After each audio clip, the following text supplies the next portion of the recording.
রঘু অরে ধন্য ধন্য রঘুনন্দন ধন্য ধন্য রঘুনন্দন সপ্তপদ কিন করে হরি বল বলিয়া সপ্তপদ কিন করে হরি বল বলিয়া সপ্তপদ কিন করে হরি বল বলিয়া সপ্তপদ কিন করে হরি বল বলিয়া এই বুঝি সাদের বাজার যাবে ভাঙ্গিয়া এই বুঝি যাদের বাজার যাবে ভাঙ্গিয়া ঘুরিয়া ঘুরিয়া ঘুরিয়া ঘুরিয়া ঘুরিয়া ঘুরিয়া ঘুরিয়া ঘুরিয়া বৃন্দা দেবী বৈদ্য রেখে ঘুরিয়া ঘুরিয়া বৃন্দা দেবী বৈদ্যরকে ঘুরিয়া ঘুরিয়া হর্ষে প্রভু কহে শুনো স্বরূপ রাম রায় হর্ষে প্রভু কহে সহ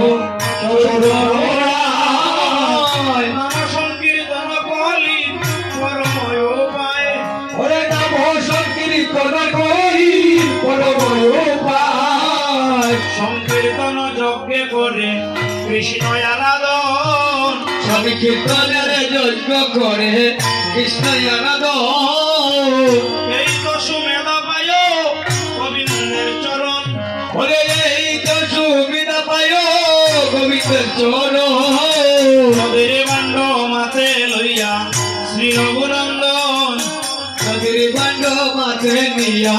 চিরগুনন্দ বৃন্দা দেবীর চতুর্দিকে করিছে ভ্রমণ বৃন্দা দেবী বন্দরে করিছে আইরে সংকীর্তন যজ্ঞে করে কৃষ্ণ আরাধন সংকীর্তন যজ্ঞ করে কৃষ্ণ আরাধন সেই তো সুমেধা পায় গোবিন্দের চরণ ওরে সেই সুমেধা পায় গোবিন্দের চরণ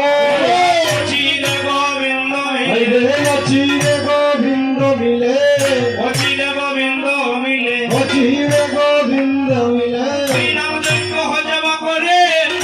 চিরে গোবিন্দ মিলে নাম যজ্ঞ জপা করে চিরে গোবিন্দ মিলে আর তিনি কুল উদ্ধারে তিন কুল উদ্ধারে তিনি কুল উদ্ধারে তিন কুল উদ্ধারে নাম যজ্ঞ জবা করে তিনি কুল উদ্ধারে নাম যজ্ঞ জপা করে তিন কুল উদ্ধারে শত কোহল উদ্ধারে শত কুল উদ্ধারে নারী যদি যজ্ঞ করে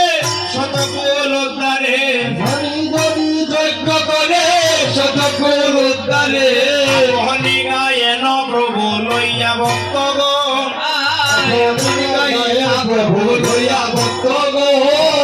আরম্ভিলা মহাপ্রভু মধুর নরতন ওরে আরম্ভিলা মহাপ্রভু মধুর নর্ত গৌরাঙ্গ নাচে রে গৌরাঙ্গ নাচে রে গৌরাঙ্গ নাচে রে গৌরাঙ্গ নাচে রে দধিমান্ড যখন রঘুনন্দন ভঞ্জন করবেন তখন আপনারা কেউ কিন্তু আমরা সব জায়গাতেই বলি একথা যে হই হইলে করবেন না, কারো অঙ্গে যেন আঘাত না লাগে। কারো গায়ে যদি আঘাত দিয়ে থাকেন তাহলে কিন্তু অপরাধ হবে। সাবধানে যা করেন সাবধানে করবেন, কেউ যেন ব্যথা না পায়। রঘুনন্দন ভাণ্ড ফেলবেন, ভাণ্ড ভঞ্জন হবে, রঘুনন্দন নিজে আগে দধি মাখবে। ধীরে স্থিরে যা কিছু করেন ধীরে স্থিরে।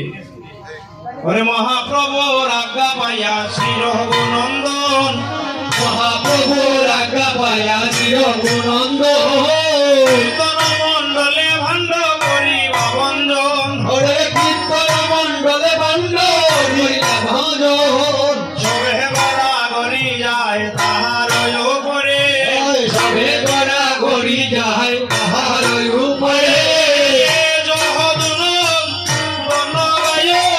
হরি স্বয়ং করে